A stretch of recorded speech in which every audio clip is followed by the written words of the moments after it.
इंशाल्लाह हम इसको शुरू करने जा रहे हैं। और इस वेबिनार को मॉडरेट करेंगे इरफान इंजीनियर इरफान अहमद साहब, जो कि डायरेक्टर रहे हैं सीमेंस पाकिस्तान में, डायरेक्टर रिन्यूएबल एनर्जी। और कई इदारों के वो कंसल्टेंट रहे हैं रिन्यूएबल एनर्जी के हवाले से। IEEE के चेयरमैन रहे हैं। तो आप सबका शुक्रिया कि आपने ज्वाइन किया। और इसमें जो एजेंडा है वो इरफान साहब आपको ब्रीफ करेंगे।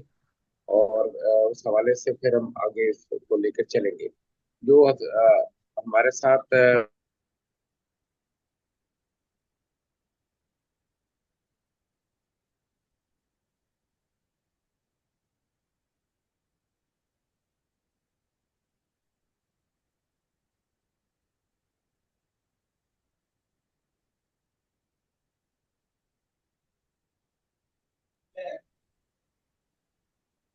अब ठीक है।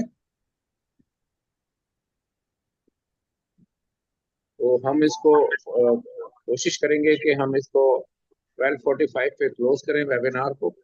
और उससे पहले हम तमाम पार्टिसिपेंट से उनकी राय और उनकी सजेशन भी लेंगे। और उसको फिर एक डॉक्यूमेंट के शक्ल में बना के हम इसको आगे कंसर्न मिनिस्ट्रीज को जो है ना पेश करेंगे। तो आप सबका शुक्रिया। और बस कुछ मिनट जरा वेट कीजिएगा। इंशाल्लाह हम दोबारा इसको आगाज करते हैं इसका। Thank you very much. अस्सलाम वालेकुम। वालेकुम सलाम।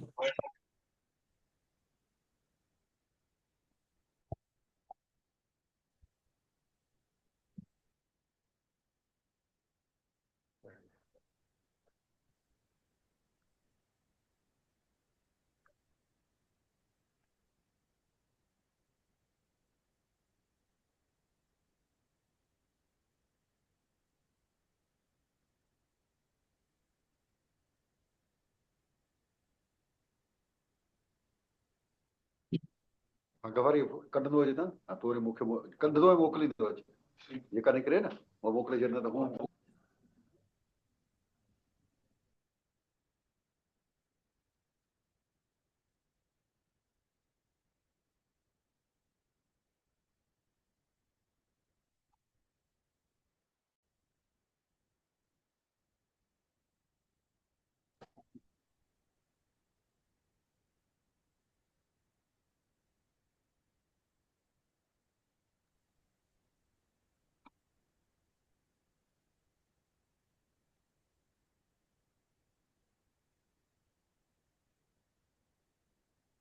हेलो, अस्सलाम वालेकुम।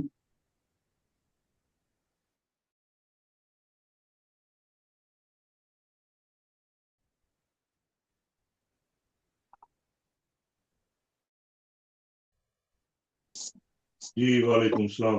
वालेकुम सलाम। वालेकुम अस्सलाम। अच्छा, मेरी तस्वीर नजर आ रही है आपको? जी इरफान साहब आ रही है, जी, नजर बिल्कुल आ रही है। ठीक है। अच्छा, मुझे खुद नजर नहीं आ रही। ठहर मैं देखता हूँ। हाँ जी, दैट्स ग्रेट, जबरदस्त। इरफान साहब कैसे हैं, ठीक ठाक हैं आप? जी जी, बिल्कुल खैरियत। काफी अरसे बाद आपसे बात हो रही है FPC शेख की एनर्जी कमेटी के बाद। जी जी जी, वैसे आपके मैसेजेस और ये वो आते रहते हैं, मैं देखता रहता हूँ, शौक से देखता हूँ। सर बहुत शुक्रिया। जी आप पे कभी लाहौर चक्कर लगे जरूर मुलाकात का शर्फ जी जी, मिलेगा। बिल्कुल सर। बस आजकल अभी तो मुल्ला की दौड़ मस्जिद तक है, और इस्लामाबाद के चक्कर लगते हैं, अच्छा क्योंकि सब लोग वहीं इकट्ठे हुए हैं ना आजकल। ऐसे ही है, ऐसे ही। NTDC प्लानिंग भी वही है, और बाकी मिनिस्ट्रीज भी वही हैं। लेकिन हमारे नईम कुरैशी साहब भी इस्लामाबाद में ही ज्यादा पाए जाते हैं। जी ऐसे ही कराची है में जी, तो कम वो कम नजर आते हैं। पॉलिसी मेकर और सारे स्टेक होल्डर इस्लामाबाद में तो जी। ऑब्वियसली। इरफान तो जकी साहब ज्वाइन कर रहे हैं। वालेकुम अस्सलाम।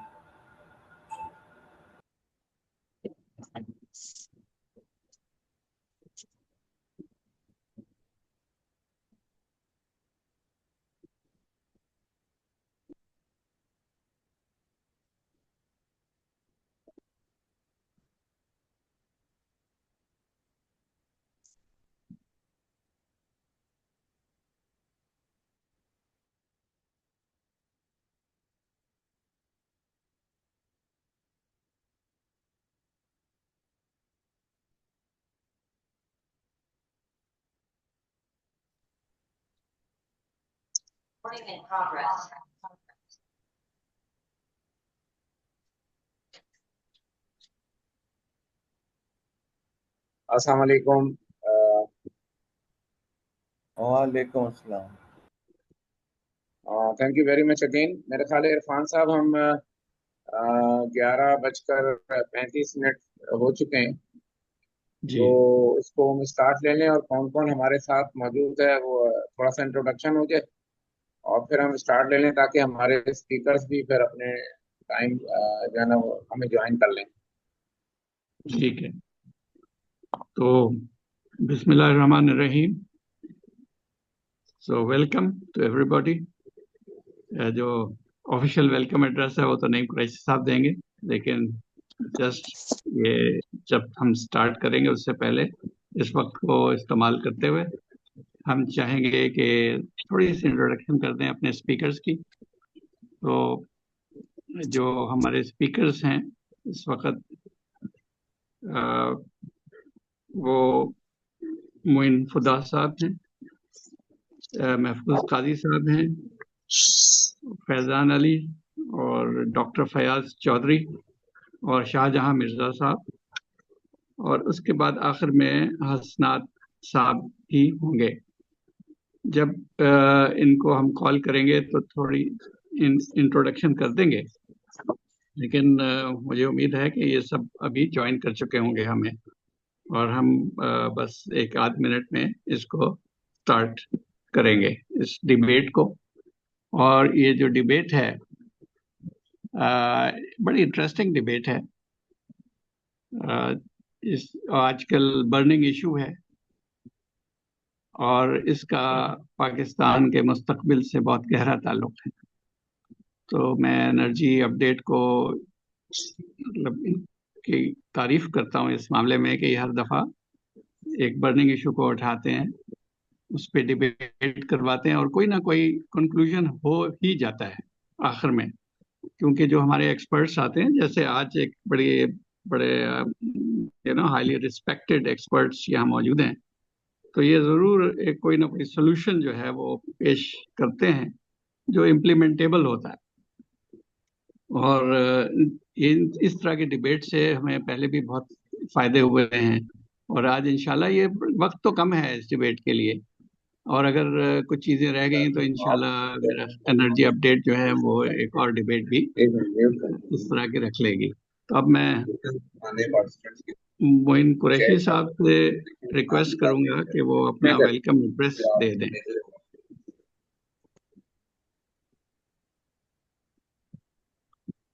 मोइन कुरैशी साहब, ना सॉरी, नईम कुरैशी साहब। जी अस्सलाम वालेकुम तमाम पार्टिसिपेंट्स को और हमारे ऑनरेबल स्पीकर्स एंड पैनलिस्ट को। एनर्जी अपडेट का ये इनिशिएटिव इसलिए था, हमने हमेशा कोशिश ये की है कि एनर्जी अपडेट इंडस्ट्री के जो भी डेवलपमेंट है, चैलेंजेस हैं और उनके जो मसाइल हैं उस पर हम बात करते रहें और डायलॉग करते रहें, ताकि हुकूमत को जो हमारे स्टेक होल्डर्स हैं उनकी राय का, उनकी रिकमेंडेशंस का और उनके सजेशंस का मालूम हो सके। और कल मेरी सूबाई वजीर से भी बातचीत रही है, फेडरल मिनिस्टर से भी रही है, लेकिन अनफॉर्चुनेटली फेडरल मिनिस्टर आज कोयटा में है तो वो ज्वाइन नहीं कर सके। उन्होंने 3 लोगों को रिकमेंड किया है, डॉक्टर फयाज चौधरी और आबिद लोधी साहब और मिस अरमीना को। तो मुमकिन है कि वो शायद अभी ज्वाइन कर लें। उनके राय, उनके कमेंट्स बड़े वैल्यूएबल होंगे और हमारे साथ फैजान अली साहब भी होंगे और मोइन खुदा साहब भी होंगे और दूसरे हमारे वैल्यूड स्पीकर भी होंगे। तो जैसा कि आपको पता है, एक तो इरफान साहब मैं आपका शुक्रिया अदा करता हूँ, आपने ज्वाइन किया बड़े शॉर्ट नोटिस पे एज ए मॉडरेटर। और बहरहाल हम चाहेंगे कि आप जैसे सीनियर लोगों के साथ मौजूदगी में हम कोई ऐसी रिकमेंडेशन तैयार कर सकें और सजेशन जो है ना जो हमें मिलेंगी उसको एक डॉक्यूमेंट की शक्ल में हम मिनिस्ट्री को दे सकें। तो जैसा कि आप सबको पता है कि 5-6 दिन पहले 13 मार्च को सर नेट मीटरिंग की पॉलिसी, बाईबैक पॉलिसी जो है वो रिवाइज की गई। और उसके रिवाइज होने से सोलर इंडस्ट्री में धमाका एक हुआ। बहरहाल वो हालांकि अंडरस्टूड था और गवर्नमेंट से इशारे भी मिल रहे थे और बताया भी गया था कि सोलर नेट मीटरिंग पॉलिसी को रिवाइज किया जाएगा।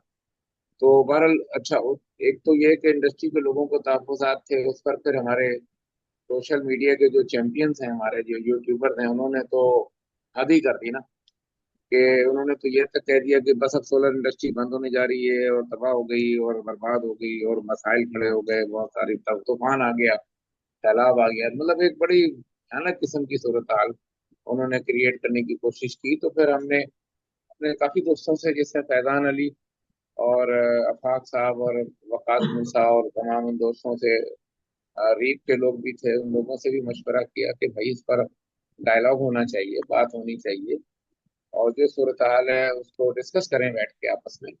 आप मीडिया या सोशल मीडिया की बातों पे ना जाएं, क्योंकि उसमें तो ना कोई एक्सपर्ट है ना कोई इंडस्ट्री से रिलेटेड लोग हैं। तो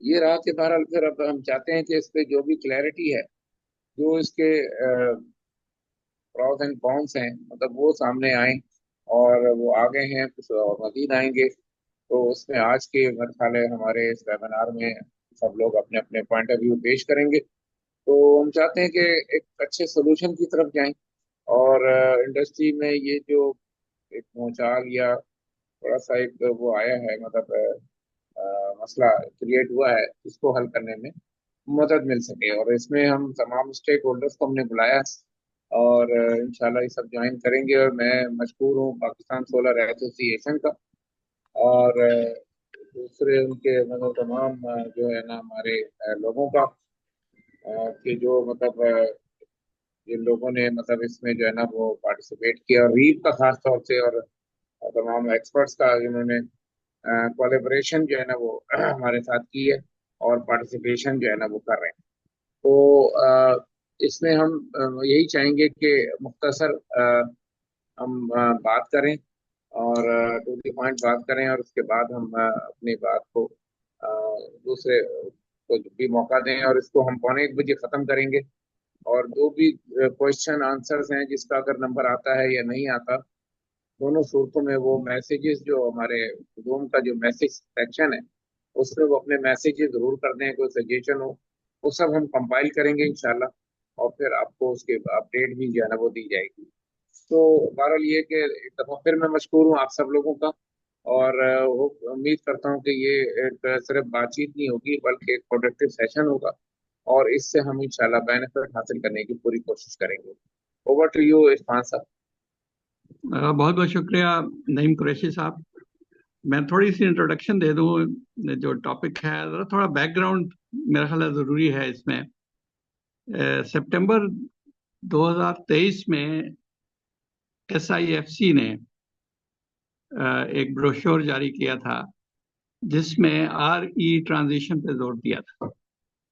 उसमें जहां तक सोलर का ताल्लुक था, उनका कहना था कि अगले 7-8 साल में हमें 1 गीगावाट से यूटिलाइजेशन जो हम कर रहे थे सोलर की, हमें तकरीबन 12 गीगावाट तक चले जाना चाहिए। तो 1 साल में तकरीबन 1.5 गीगावाट सोलर लगना चाहिए हमारा 2024 से। तो उसमें जो सोलर पोटेंशियल SIFC ने दिया था वो 2,900 गीगावाट था। तकरीबन 3,000 गीगावाट का सोलर पोटेंशियल शो किया गया।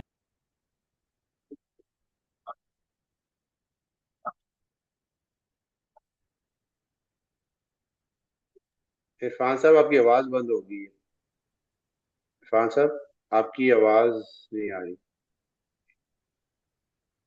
इरफान साहब आप म्यूट पे चले गए।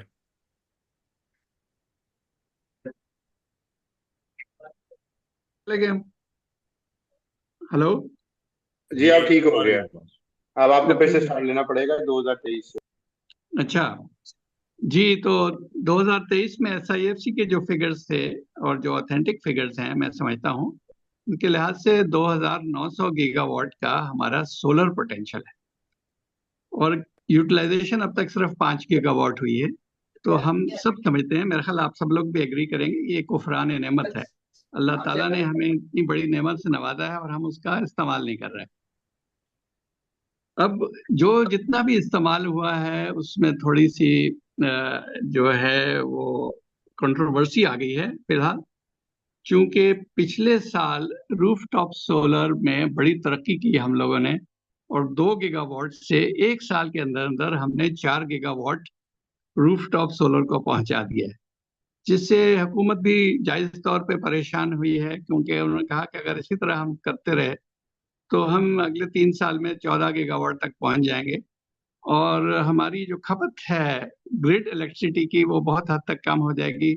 कैपेसिटी चार्जेस तो बहरहाल हमें देने ही पड़ेंगे उसके, और दूसरे जो भी कॉस्ट आती हैं, तो इस तरह ये कुछ ओवर बैलेंस हो जाएगी चीज। तो उसके लिए फिर उन्होंने जो कदम उठाया है वो ये कि नेट मीटर सोलर की जो बाय बैक प्राइस है उसको बहुत हद तक गिरा दिया है, जिसकी वजह से लोगों को शॉक लगा है। अपने लोगों ने बड़ी इन्वेस्टमेंट की हुई थी, कुछ लोगों ने तो कहते हैं 15 गीगावाट से लेके 20 गीगावाट तक के सोलर पैनल्स इंपोर्ट करके रखे हुए थे, जिनकी मालियत $2 अरब की है। तो इस वजह से ये कंट्रोवर्सी खड़ी हो गई। नईम साहब ने बिल्कुल सही फरमाया कि सोशल मीडिया पे काफी बातचीत हुई और गलत सलत भी हुई। तो इसलिए ये एनर्जी अपडेट ने आज हमें इकट्ठा किया है कि हम इस पे बात करें और कोई हल निकालें इसका, कि हमारी जो ऑलरेडी एग्जिस्टिंग इंडस्ट्री है, इलेक्ट्रिकल इंडस्ट्री है, डिस्कोस हैं, स्टेट ओन्ड कंपनीज हैं, वो भी बची रहें और जो अवाम है उनको भी एक अफोर्डेबल और रिलायबल बिजली मिले। तो क्या ये 10 रुपए का जो यूनिट हो गया है बाय बैक, ये सही है? 27 ही रहना चाहिए या मुख्तलिफ होना चाहिए इससे? और क्या मेथड होना चाहिए इसको बैलेंस करने का, नेटवर्क को? अ, ये इस पे आज बात होगी। एक्सपर्ट्स हमारे पास माशाल्लाह बहुत हैं, बहुत अच्छे एक्सपर्ट्स हैं जिनको हम सुनते भी रहते हैं। तो मैं मजीद वक्त ज़ाया किए बगैर मैं चाहूँगा कि मोइन खुदा साहब को मैं दावत दूँ कि ये बाकायदा हमारे व्हाट्सएप ग्रुप्स में शामिल होते हैं और सेमिनार्स में भी आते हैं और इनकी बड़ी गहरी नज़र है, खासतौर पे नेट मीटर्ड सोलर की जो पाकिस्तान में तरक्की हुई है उस पर। तो मोइन खुदा साहब, प्लीज़, आपके पास 5 से 7 मिनट हैं, आप इस सिलसिले में अपने ख्यालात का इजहार जी, फरमाइए। अस्सलाम वालेकुम सर। शुक्रिया इरफान साहब और शुक्रिया नईम साहब। मैं बिल्कुल 5 से 7 मिनट ही दूंगा और मेरा आपसे गुजारिश है पहली कि एक तो ये जो दौर जो इन्होंने बयानिया दिया है ममलिकत में कि हम लोग सोलर वाले जो हैं वो बोझ हैं इनके ऊपर, ये बिल्कुल गलत है।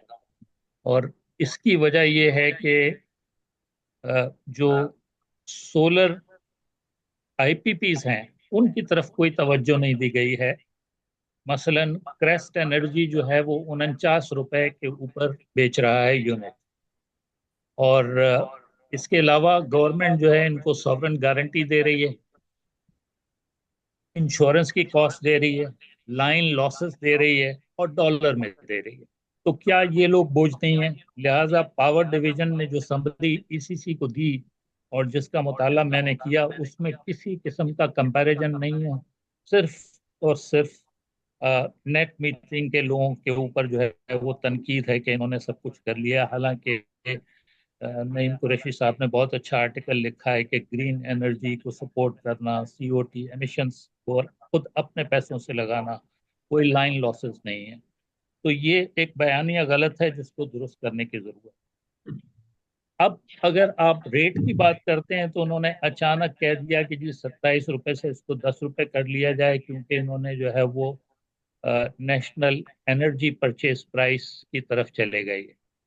आपको याद होगा कि 2023 नवंबर में जो है वो नेपरा ने ये कोशिश की थी, लेकिन बाद में उनको ये ख्याल आ गया कि ये जिस तरह 25 साल के लाइसेंस दिए गए हैं, इस तरह जो है वो 7 साल के लाइसेंस दिए लोगों के, लिहाजा एक कोर्ट में चैलेंज होगा। और तौसीफ फारूकी साहब जब रिटायर हुए तो मैंने उनसे पूछा था कि आपने सर क्यों ये कदम नहीं उठाया, तो उन्होंने कहा आप लोगों ने हियरिंग के ऊपर जो है वो हमें कहा और हमने लीगल ओपिनियन लिया, और बात सही थी कि हम आपको नहीं छेड़ सकते थे उस दौरान, लिहाजा हमने ये काम नहीं किया। लिहाजा ममलिकत ने कोई एहसान नहीं किया है, क्योंकि ये एक लीगल एग्रीमेंट है। होना ये चाहिए था कि ये अगर कहते हैं कि हम इनकी तनसीबात यूज करते हैं और कोई चार्ज नहीं देते ग्रिड का, तो आप जो है एक टर्म है सारे एग्रीमेंट्स में कि आप एक व्हीलिंग चार्ज मुकर्रर करते हैं। और वो व्हीलिंग चार्ज मेरे फार्मूले के हिसाब से मैंने चेक किया कि जी 10 किलोवाट है तो उसको 20% व्हीलिंग चार्ज दे दिया जाए, इस तरह 11 किलोवाट है उसको 22 दे दिया जाए। मैक्सिमम अगर आप व्हीलिंग चार्ज 50% रख देते हैं तो आपका रेट 27 से 13.5 रुपए हो जाएगा, विच इज इनफ। सबसे ज्यादा जो अलमिया है इरफान साहब, नईम साहब, कि ये इन्होंने इसको नेट बिलिंग कर दिया है। एक तो होती है नेट मीटरिंग, और दूसरी है ग्रॉस मीटरिंग, और तीसरी अब खुद साख्ता नेट बिलिंग हो गई है। नेट बिलिंग के अंदर अब ये जीएसटी भी चार्ज करेंगे, जो डीजी सेल करेंगे उसके ऊपर। तो ये रेट जो है 27 रुपए नहीं रहेगा बल्कि 22 हो जाएगा, और 10 रुपए नहीं रहेगा बल्कि 8 रुपए 80 पैसे हो जाएगा। ये चाहे वैस लगारी साहब कुछ भी कह लें, लेकिन पावर सेक्टर की जो समरी है जो कैबिनेट को दी गई है वो सब यही बताती है। तो इस हिसाब से जो है वो ये बहुत बड़ा अलमिया है कि नेट मीटरिंग पाकिस्तान में दफन होने जा रही है। और अब नेट मीटरिंग का कोई बात नहीं है, ये सब नेट बिलिंग है, और हम खरीदेंगे एक 60 रुपए के ऊपर, 50 रुपए के ऊपर, और बेचेंगे 10 रुपए पर या 8 रुपए 80 पैसे पर। ग्रैंड फादरिंग जो है इन्होंने की है, लेकिन ठीक है उसकी वजह जाहिर बात है लाइसेंस है। लेकिन मुझे जो दुख हो रहा है वो ये कि एक सैलरीड क्लास ने अपनी बीवी को कहा, और उसने जो है वो पैसे जिस तरह बच्चियों के जहेज के लिए जमा होते हैं, इस तरह एक खातून ने जो है वो 2.5 लाख रुपए जमा किए आहिस्ता आहिस्ता कि जी मैं एक 7 8 10 किलोवाट का 5 किलोवाट का सिस्टम लगा लूंगी, मेरा बिजली का बिल कम हो जाएगा। अब उसका क्या कसूर है, क्योंकि वो तो नेट बिलिंग हो जाएगी, उसके लिए तो कोई अट्रैक्शन नहीं है नेट बिलिंग में। नेट मीटरिंग हो तो बात बनेगी। लिहाजा मेरी गुजारिश ये है कि आप जो हैं वो मिनिस्टर साहब के करीब हैं वो नईम कुरैशी साहब, तो उनको ये सिफारिश दें कि ये बहुत गलत है। मैं भी जो है वो ईसीसी के चेयर को जो है अप्रोच करूंगा इसके ऊपर, और उनसे कहूंगा कि इसको रिविजिट करने की जरूरत है, क्योंकि पावर सेक्टर की समरी तो हमारे पास बाद में आई है ना, वो तो इंटरनल कॉन्फिडेंशियल डॉक्यूमेंट थी। तरीका ये था 2023 में कि पावर डिवीजन ने नेपरा को लिखा था, और फिर नेपरा ने हियरिंग की थी। यहाँ अब उनको मालूम है कि चूंकि इनकी दाल 2023 में नहीं गली थी और 2024 में यूनानिमस फैसला था नेपरा का, लिहाजा इन्होंने कहा अब ये नेपरा में जाएंगे तो मुनासिब नहीं होगा, चलो ऊपर चले जाते हैं। तो ये ऊपर चले गए और ईसीसी से इन्होंने फैसला करा लिया। अब कैबिनेट में चले जाएंगे और इसके बाद जो है वो नेपरा के ऊपर बोझ होगा कि वो क्या करे अब, क्योंकि ममलिकत ने तो ऊपर से फैसला कर लिया है। लिहाजा तरीका इसका नॉर्मल ये है कि ये जो समरी है ये ओपन होनी चाहिए थी, या कोई भी फैसला होना चाहिए था वो सामने आना चाहिए था। मुझे लगता है कि नेपरा की हियरिंग जो है बड़ी सेरेमोनियल सी होगी। मेरी एक और सबमिशन है, मेरे पास 1 मिनट 2 मिनट और हैं। एक सबमिशन ये है इरफान साहब मेरी कि मैंने उनसे कहा था स्पेशल असिस्टेंट से प्राइम मिनिस्टर के कि आप ये करें कि जिन लोगों ने 4 साल जिनको हो गए हैं, अगर आप कहते हैं, कोई कहता है कि 1 साल के अंदर रिकवरी होती है, ये अपसेट बात है। रिकवरी आपकी 2.5 से 3 साल में होती है आज के रेट के हिसाब से भी, क्योंकि अगर आप जो है सस्ता माल लगाने जाएंगे तो नेचुरली आपकी रिकवरी तो हो जाएगी, लेकिन वो सिस्टम ऑब्सलीट हो जाएगा। लेकिन एक अच्छा सिस्टम लेने के लिए आपके लिए जरूरी है कि आप पे बैक डिटरमिन करें 3 साल का। लेकिन चलिए 3 साल भी अगर आप पे बैक ले लेते हैं तो आप लोगों को ये कहें कि जनाब जिनके 3 साल से ज्यादा हो गए हैं वो अपने यूनिट या तो बेचें 10 रुपए में, या जो भी बिलिंग चार्ज के बाद रकम आती है, जैसे मैंने कहा कि 13.5 रुपए 50% मैक्सिमम के बाद, या आप वो यूनिट डोनेट कर दें। ये मैंने कंसेप्ट नईम कुरैशी साहब आपके सेमिनार में कराची में पेश किया था और दोबारा मैं पेश कर रहा हूँ कि डिस्कोस जो हैं वो साइन करें एग्रीमेंट्स पीसीपी सर्टिफाइड एनजीओ से। मैंने सैलानी से बात की, सैलानी के पास जो है वो प्रोफाइलिंग है विडोज की। अब मैं अपना एग्जांपल दे रहा हूँ कि भाई मुझे जो है वो पैसा नहीं चाहिए, आप मेरे एक्स्ट्रा यूनिट क्वार्टरली बुनियाद के ऊपर मुझे इजाजत दें कि मैं जो है वो के इलेक्ट्रिक के साथ एग्रीमेंट करके उनको सैलानी को दे।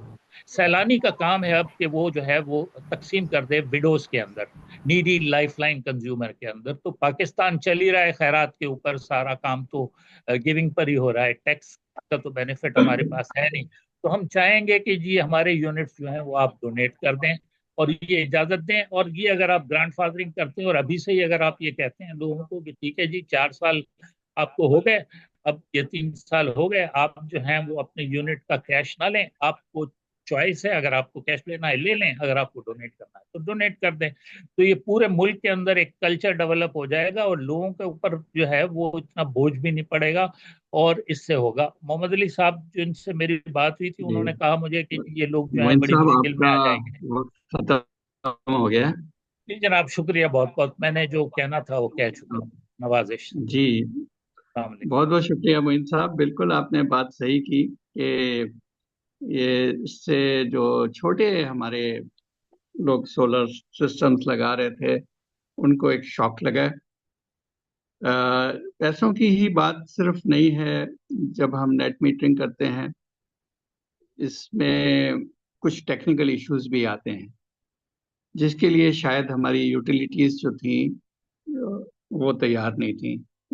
डिस्ट्रीब्यूशन कंपनीज कराची को लें तो KEC भी तैयार नहीं थी, और आजकल वो नेट मीटरिंग की जो एग्रीमेंट्स हैं काफ़ी अरसे से वो रिफ्यूज़ कर रहे, वो नहीं करना चाहती, क्योंकि वो कहते हैं रिवर्स पावर फ्लो हो जाता है, हमारे लॉसेस हो जाते हैं, हमारी स्टैंडर्ड कॉस्ट हैं वो हम रिकवर नहीं कर पा रहे हैं, इस तरह के उनके इश्यूज हैं। हमारे पास साथ हैं तो फैजान अली साहब जो एक कंसल्टेंट हैं, एनर्जी के एक्सपर्ट हैं, और इस टेक्निकल इश्यूज पे वो लिखते भी रहे हैं। तो हम उनसे बात करते हैं कि ये टेक्निकल इश्यूज जो आ रहे हैं इनको बेहतर तौर पे कैसे रिजॉल्व किया जा सकता है। वो अपने सिफारिशात भी बताइएगा हमें, और बताइए, और फिर इसके अलावा इस पॉइंट को जरा एलेबोरेट कर दीजिए। फैजान अली साहब। जी जी, थैंक यू सो मच, और थैंक यू नईम साहब फॉर अरेंजिंग दिस।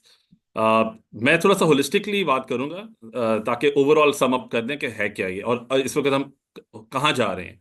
बाकी जो हम जितने भी कहेंगे हो सकता है उनका बैकग्राउंड किसी और एस्पेक्ट से हो, बट मैं तो जो फेयर एंड स्क्वायर बात है वो आपके सामने रखूंगा। सबसे पहले तो हमने देखना है कि ये पॉलिसी आई क्यों थी। कोई भी पॉलिसी आती है उसकी वजह कोई ना कोई होती है। तो 2015 में जब पॉलिसी आई तो उसके 3-4 वजूहात थी। नंबर 1, उस वक्त हमारे पास एनर्जी की शॉर्टेज थी। नंबर 2, क्लीन एनर्जी में हम काफी पीछे थे। और 2015 में आपको याद होगा पेरिस एग्रीमेंट भी हुआ था जिसमें हमने 30% की कमिट किया था, बाय 2030 हम करेंगे। एक और वजह थी कि ऑब्वियसली सस्टेनेबल एनर्जी चाहिए, क्लीन अफोर्डेबल एनर्जी चाहिए। अब अच्छा, अब अगर हम देखा जाए कि इस वक्त right now we are in 2025, तो क्या हमारे पास शॉर्टेज ऑफ एनर्जी ओवरकम हो गई है? यस, बिल्कुल हो गई है। क्लीन एनर्जी क्या हमारे पास 50 to 60% हो गई है? यस, मेरे नज़दीक वो बिल्कुल हो गई है। उसकी मैं आपको बता भी देता हूँ। 43,000 मेगावाट के करीब हमारी इंस्टॉल कैपेसिटी है। तकरीबन 4 गीगावाट प्लस 1 गीगावाट KE का 5 गीगावाट हमारे पास नेट मीटर्ड है। तकरीबन हाइडल हमारे पास ऐड कर लें, उसके अलावा आप जो grid connected non net metered solar है वो ऐड कर लें, ये अप्रॉक्सीमेटली आपके पास ओवरऑल तकरीबन 22 से 23 हज़ार मेगावाट या आराम से 50 to 55% ऑफ क्लीन एनर्जी पे पहुंच जाते हैं। सस्टेनेबल एनर्जी की बात हो रही है तो अब it doesn't really matter at the moment, because solar के पैनल्स की प्राइसेस इतनी कम हो गई हैं, बैटरीज की prices with in the next 2 years इतनी कम हो जाएंगी, तो आपके पास ऑलमोस्ट बाय 2025 26 7 आपके पास sustainable energy, affordable energy and obviously clean energy का क्वांटम आ गया। तो मेरे नजदीक इस नेट मीटरिंग की जो पॉलिसी ने जो अचीव करना था वो मोरलेस कर चुके हैं। अब आ जाते हैं कि इसके इश्यूज क्या हैं, जो आप बात कर रही थी, टेक्निकल इश्यूज क्या हैं। टेक्निकल इसमें दो मेरे नजदीक प्रॉब्लम्स हैं, technical and financial. Technical issues में भी मजीद दो इश्यूज हैं। एक है माइक्रो लेवल पे, जिसको आप फीडर लेवल पे या आप सब डिवीजन या डिविजनल लेवल पे बात करेंगे, और एक है सिस्टम वाइड आप बात करेंगे कि क्या प्रॉब्लम है। अब जब आप फीडर लेवल पे बात करते हैं तो वो यही प्रॉब्लम्स आ रही हैं कि जब आपके पास वो लिमिटेशन है इंस्टॉलेशन की 1.5 टाइम्स, और आपकी जो ट्रांसफॉर्मर्स की कैपेसिटी है वो 200 kV है, so that means basically what you doing is you are overloading your transformer, ठीक है, टू 1.5 टाइम्स। अनफॉर्चुनेटली उसमें डिस्ट्रीब्यूशन कंपनीज का भी प्रॉब्लम है कि उन्होंने सही तरीके से रेगुलेट नहीं किया कि इन्होंने ये नहीं देखा कि इसमें होस्टिंग कैपेसिटी कितनी थी और उसमें उसको अलाउंस कितनी, उसको मोर देन उसकी लिमिटेशन अलाउ कर दिया। ये एक बहुत बड़ा फ्लॉ है जो कि 2015 से अभी तक हम देखते आ रहे हैं।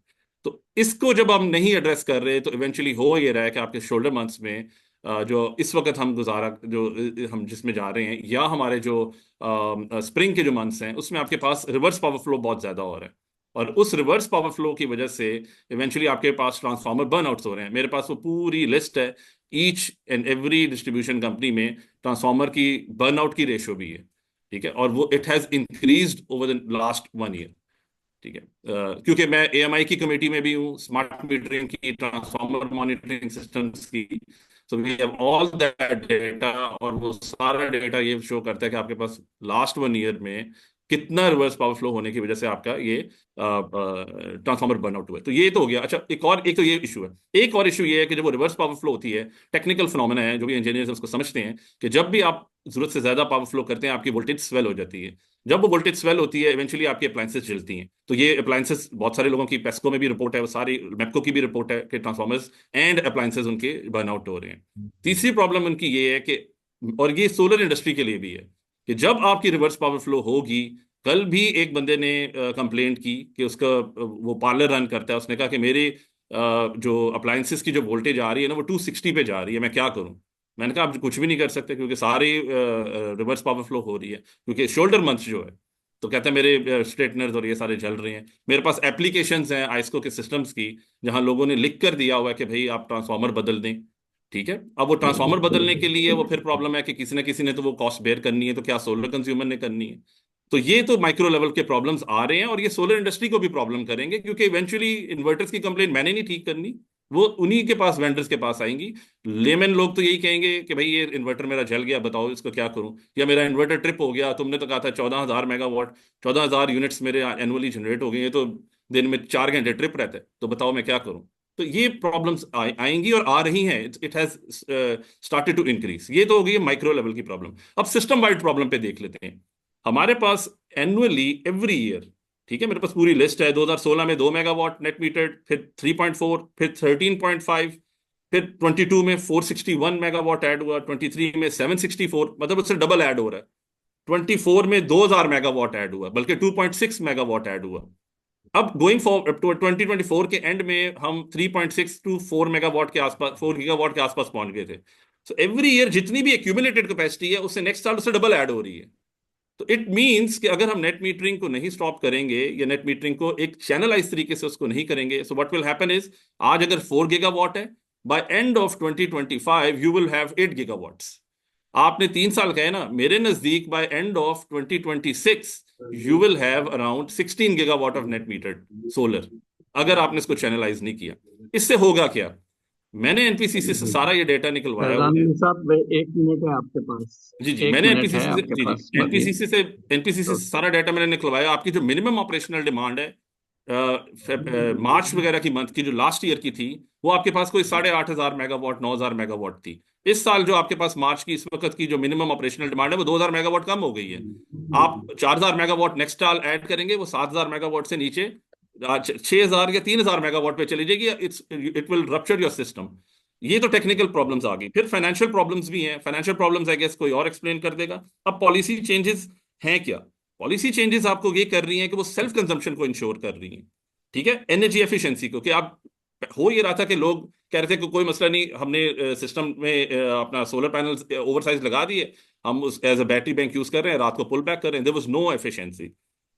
एसेट प्रोटेक्शन इसको कर रही है ये जो पॉलिसी है।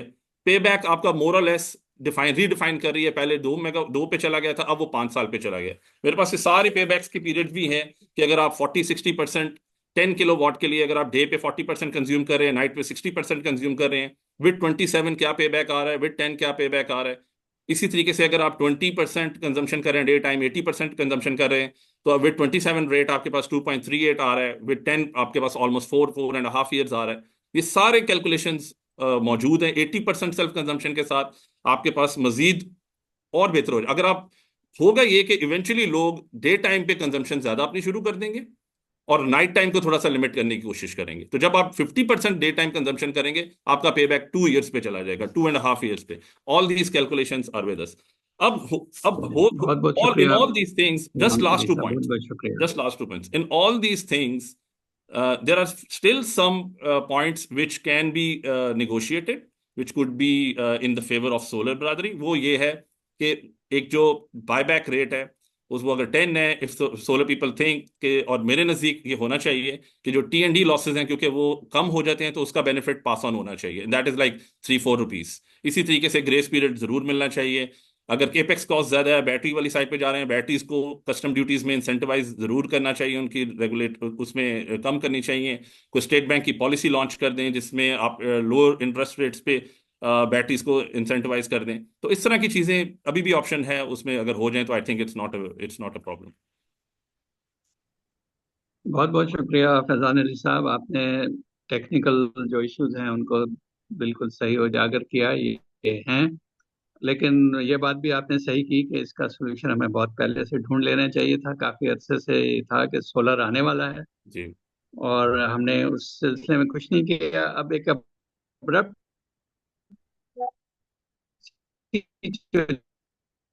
चेंज आई है, उससे एक शॉक लगा है। कर सकते होंगे, उतना शायद हमने नहीं किया। इसी सिलसिले में मैं अपने अगले एक्सपर्ट को दावत दूंगा। डॉक्टर फयाज चौधरी साहब हैं, जिनका बहुत एक्सपीरियंस है, खास तौर पे यूटिलिटीज के साथ इनकी वर्किंग जो है वो बड़े टॉप लेवल पे रही है।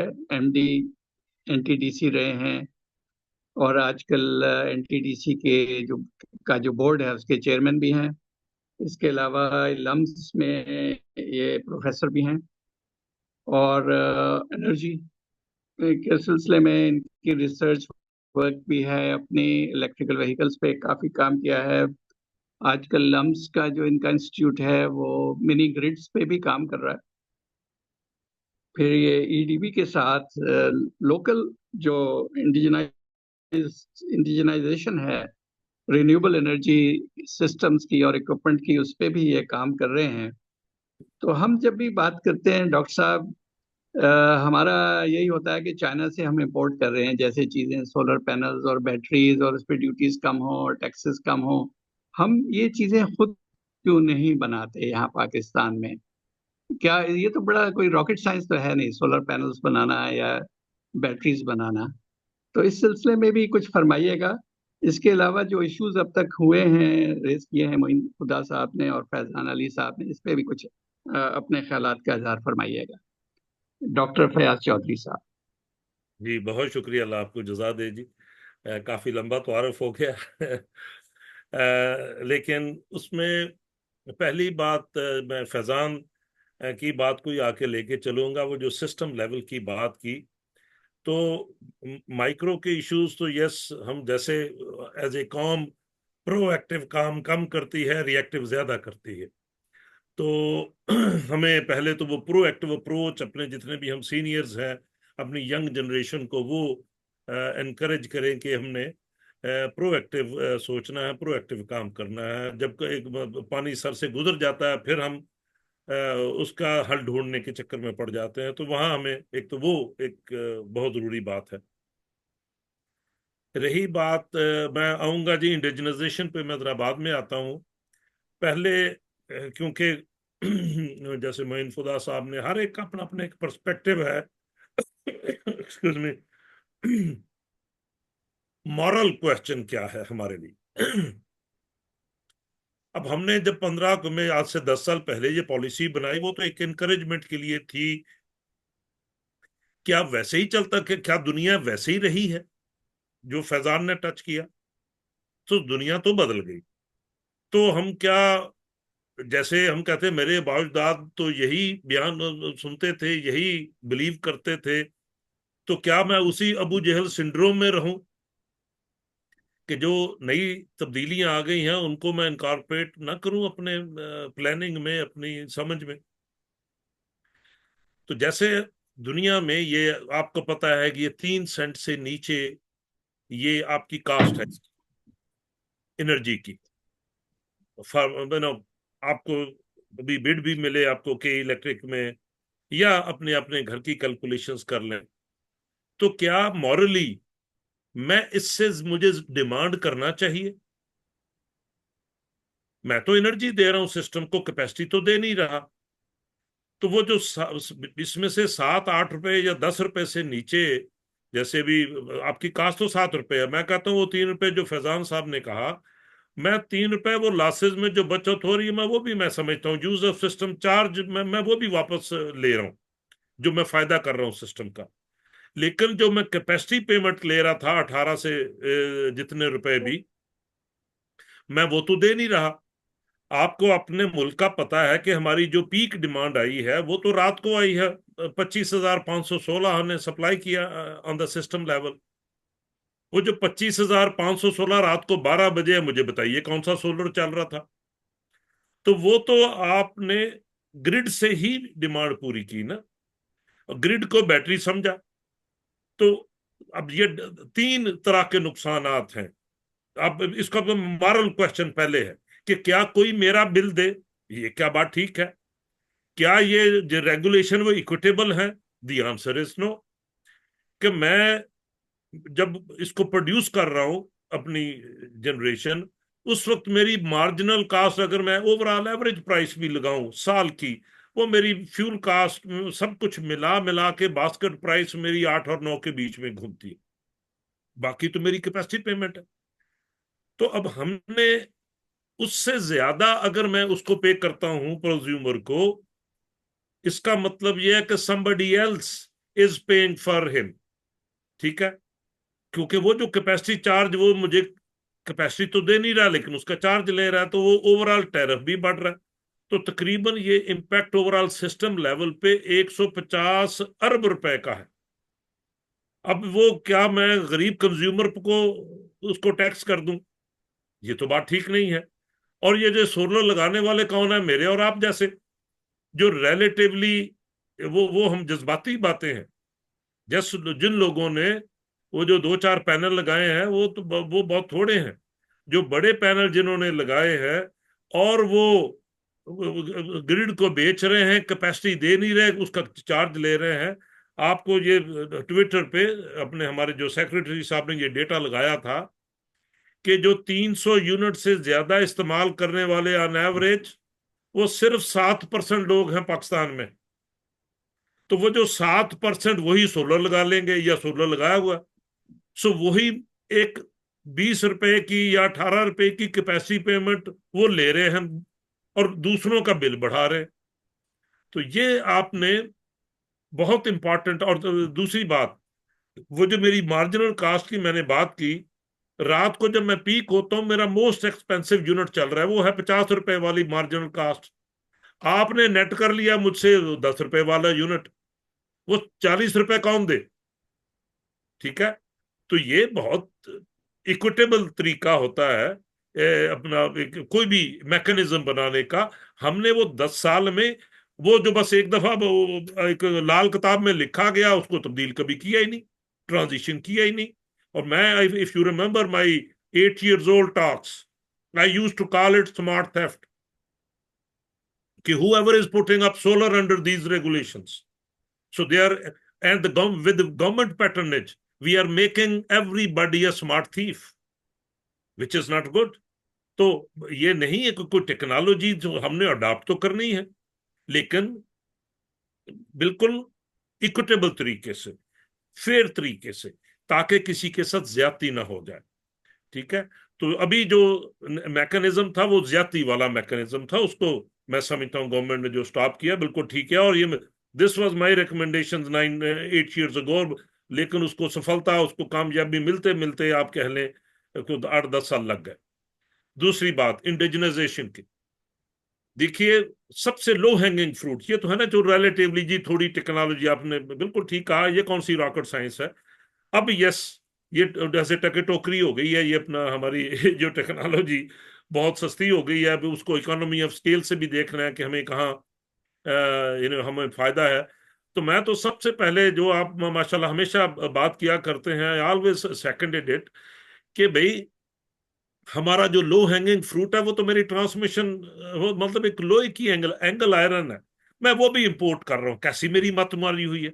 जो नट बोल्ट है जो मैं इधर घर बना सकता हूँ वो भी मैं इंपोर्ट कर रहा हूँ। तो पहले तो मैं जो इतनी बड़ी अरबार डॉलर की जो इन्वेस्टमेंट है वो मैं कर रहा हूं, जो कि मैं बड़े आराम से घर बना सकता हूं। तो हमने इस वक्त वो जो आपने जिस प्रोजेक्ट का जिक्र किया कि इंशाल्लाह वो इंडिजिनाइजेशन का हमने वो मैपिंग करनी है आप सबके साथ मिलके, जो इंजीनियरिंग डेवलपमेंट बोर्ड में, कि क्या हम राइट वे घर बना सकते हैं।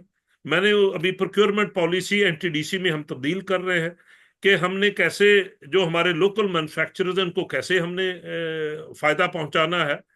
तो हमारी तो जो सोच है वो सारी की सारी अपने कंट्री के गिर्द घूमती है और अपने लोगों के गिर्द घूमती है।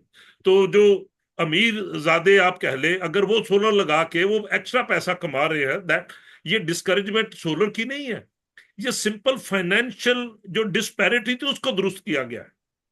सोलर तो लगे, उतना लगे जितना हम लोग अफोर्ड कर सकते हैं ऑपरेशनली। ठीक है, और अगर मैं थोड़ी ओवरबोर्ड हो जाऊंगा तो मुझे बैटरी स्टोरेज लगानी पड़ेगी। ठीक है, क्योंकि वो जो 8,000 मैंने लगा लिया, वो 8,000 मेरी डिमांड है सर्दियों में मैक्सिमम 11-12, वो शाम को 4 बजे मैं 8,000 को कैसे कंपनसेट करूंगा। मेरे पास जो इस वक्त प्लांट है वो सारे बेस लोड प्लांट है, मेरे पास तो पीकिंग प्लांट है नहीं। ठीक है, तो इन बातों का ध्यान रख के अब इंशाल्लाह ये एनटीडीसी के जो कंट्री की प्लानिंग है, अब वो क्योंकि मेरी आपको पता है बैकग्राउंड 40 years मैंने काम ही ये किया, तो अब अल्हम्दुलिल्लाह जो नया आईजी साहब आएगा, बिल्कुल वो आप जब इंशाल्लाह उसको हम पेश करेंगे नेपरा में या पब्लिक हियरिंग में, वो बिल्कुल इक्विटेबल होगा और जो सही चीज है इंशाल्लाह वही लेके आएगा। और फिर भी अगर कहीं कमी रह गई तो we will be open for any suggestions and we'll modify it. ठीक है जी, इस बहुत मुल्क बहुत में शुक्रिया जी जी डॉक्टर साहब, बहुत प्रोसेसेस बहुत का शुक्रिया। हम फुकदान इंशाल्लाह रहा है, आपके पास हमने दोबारा आएंगे। प्रोसेस को फॉलो करना है। बहुत शुक्रिया जी। जी बहुत बहुत शुक्रिया, आपके पास इंशाल्लाह दोबारा आएंगे। आपके पास बहुत नॉलेज है और आप अ, यकीनन और भी शेयर करना चाहेंगे हमसे। अब हम अपने अगले स्पीकर की तरफ चलते हैं। आबिद लोधी साहब जो हैं वो, उनका ताल्लुक डिस्को से भी रहा है और ये सीईओ भी थे सीपीपीएजी के। और इनका जो, मैंने इनके बारे में इनकी जो तसनीफात हैं उसमें मैं समझता हूँ कि टैरिफ पे इन्होंने एक काफी साल पहले एक आर्टिकल लिखा था, जो जिसमें अभी भी जो है ना आप उससे सीख सकते हैं। तो इस वक्त जो इशू आ रहा है वो टैरिफ का ही है कि सोलर का टैरिफ क्या होना चाहिए। क्या ये जो बायबैक 10 रुपए का है ये जस्टिफाइड है, या इसको किसी बेहतर तरीके से हमें करना चाहिए था। इस सिलसिले में हम देखते हैं कि आबिद लोधी साहब क्या फरमाते हैं। आबिद लोधी साहब, over to you. Thank you very much Irfan साहब। हेलो, मेरी आवाज आ ये रही है? आबिद लोधी साहब, जी जी आ रही आवाज है। आ रही है मेरी? तस्वीर नहीं आ रही, आपकी आवाज आ रही अच्छा, तस्वीर क्यों नहीं आ रही? है। चलें, अच्छा, शायद उसमें कोई इश्यू है, राइट? चलें, आपकी ये आवाज की ये माशाल्लाह बहुत। मतलब थैंक यू इरफान साहब। मतलब फैजान साहब भी और फयाज साहब की और सबकी गुफ्तगू को आई थिंक ऑलरेडी वेल सारी चीज़ें एक्सप्लेन हो गई हैं। टैरिफ के लिहाज से यहाँ पे जस्ट मैं आपके क्वेश्चन के ऊपर स्ट्रेट आता हूँ कि दो चीज़ें थोड़ा सा प्रियम्बल में डाल दूं कि किसी भी पॉलिसी के प्लस या माइनस उसके इफेक्ट जब कुछ स्टार्ट पे होते हैं और जैसे पॉलिसी अपने ऑब्जेक्टिव मैच्योर कर लेती है तो उसका फिर जब करेक्टिव मेजर्स लिए जाते हैं तो उसके ऊपर ये देखने की ज़रूरत होती है उस पॉलिसी के नीचे कोई अगर जो इन्वेस्टमेंट हुई है उसको अगर आपने प्रोटेक्ट करना है और जो फ्यूचर की जो मार्केट है उसको एक सिग्नल देना है ताकि वो अपनी इन्वेस्टमेंट को फ्यूचर के अंदर उसका टारगेट कर सके। तो वो टारगेट के अंदर हमने जो जेन में रखा है जो चीज़ वो मेरा ख्याल है कि जो बायबैक का रेट को एडजस्ट करने के लिए कि हमने जो सोलर कि जो आज के दिन में ग्रिड के लेवल पे अराउंड कोई 10 रुपए के करीब कॉस्ट पड़ती है तो वही सोलर की परचेज की कॉस्ट इंट्रोड्यूस करा दी गई है। तो लिहाजा उसमें तो कोई ऐसा एक उसके अंदर रीजनेबल रिटर्न भी अवेलेबल है और सारी इन्वेस्टमेंट की कॉस्ट जो कि आज हम ग्रिड लेवल पे कोई चीज़ प्रोक्योर कर रहे हैं तो वो जिस कॉस्ट पे प्रोक्योर सोलर की हो रही है उसी को हमने कंज्यूमर लेवल पे किया है। तो जो एग्जिस्टिंग कस्टमर के जो प्रोटेक्शन है जो गवर्नमेंट ने की है ताकि उनकी इन्वेस्टमेंट का जो भी इन्वेस्टमेंट के टाइम पे उनका जो पे बैक है उसको प्रोटेक्ट कर दिया जाए, राइट। तो ये एक प्लस साइन है जहाँ पे उसकी रिकवरी का जो भी उसकी इन्वेस्टमेंट आज हो चुकी है तो पॉलिसी लेवल पे उसको आज प्रोटेक्ट कर दिया गया है कि लिहाजा जो इन्वेस्टमेंट लोगों ने कर दी है वो जिस भी मोड से की है, किसी ने बैंक से लोन लेके की होगी, किसी ने पर्सनल इक्विटी से की होगी, तो उसको प्रोटेक्ट करके वो मैकेनिज्म को आगे नहीं छेड़ा, right. This is a positive about. तो फ्यूचर के अंदर ऑब्वियसली जब प्राइस की अगर किसी जगह मेच्योरिटी हो जाती है किसी भी पॉलिसी के नीचे तो उसको प्राइस सिग्नल के जरिए रीएडजस्ट कर दिया जाता है, राइट। तो वो रीएडजस्टमेंट करते वक्त ये देखने की जरूरत है कि वो कोई अनजस्टिफाइड तो ऐसी चीज नहीं रह गई कि जो कि हम बाकी उसकी कंपेरेबल जो इन्वेस्टमेंट है उसको अगर हम अगर कंपेयर करें तो क्या उसके ऊपर बाय बैक कर रहे हैं कि नहीं कर रहे। तो आंसर इज यस। जो सोलर से आज हम ग्रिड लेवल पे जिस लेवल पे भी प्रोक्योर कर रहे हैं तो वो ही इन्वेस्टमेंट जो एक रीजनेबल अच्छा रिटर्न भी वहां पे देती है उसकी इन्वेस्टमेंट कॉस्ट को भी कर देती है। तो वो ओवर अ पीरियड जो कि उसकी रिकवरी का पीरियड थोड़ा सा ज्यादा होता है क्योंकि उसके अंदर सारी परचेज हम खुद कर रहे होते हैं। तो यहाँ पे जो प्लस पॉइंट है कि उसकी जो अपनी कंजम्पशन है जो कि ऑब्वियसली वो कंजम्पशन ग्रिड की जो पहले सेल हो रही थी उसके अंदर से उतनी ग्रिड ने प्रोक्योर की हुई है जो वो रिस्क ग्रिड ले रहा है उसको अलाउ कर रहा है कि आप अपनी कंजम्पशन करें, यस। और उसकी कंजम्पशन के अंदर जो ओवर उसके अंदर आ रहा है उसको नेट बिल करने का फ्यूचर के अंदर ये सिग्नल दिया है। जो जैसे फैजान ने भी उसको कहा है कि उसके पास माशाल्लाह सारी डिटेल वर्किंग है उस पर मैं टाइम नहीं था रहा कि उसका पे बैक पीरियड जो हमारे ग्रिड से वो 4 या 5 साल के अंदर हो जाता है तो वो इन्वेस्टमेंट करने से पहले ही उसको ये सिग्नल अवेलेबल हो गया है।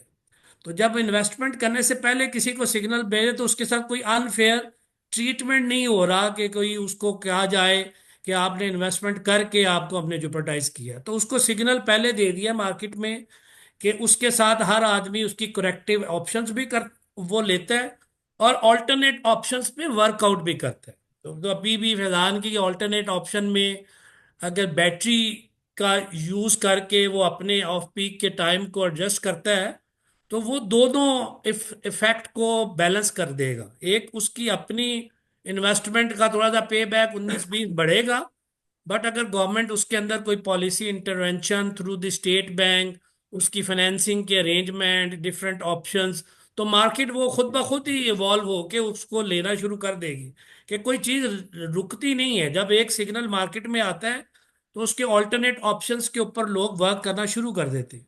तो ऑल्टरनेट ऑप्शन में गिव एंड टेक करके वो इम्पोर्टेंट है कि वो कर दे।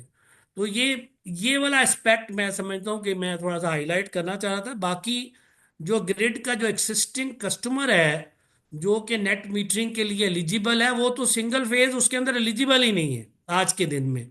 तो इस पॉलिसी के आने से सिंगल फेज वालों को कोई इफेक्ट हो नहीं रहा, चेंज हो वो पहले पॉलिसी थी या नहीं थी या चेंज हुई है तो उनको कोई इफेक्ट नहीं आ रहा। तो ये 5 लाख कुछ कस्टमर हैं जिसके अंदर डोमेस्टिक वाली साइड में मैं ज़्यादा बात कर रहा हूँ। तो उसके अंदर 2,46,000 जो कि 42% ऑफ द 5 लाख बनते हैं, वो 46,000 रुपीज जो लोग पुअर इनकम ग्रुप है उसको इफेक्ट कर रहे थे।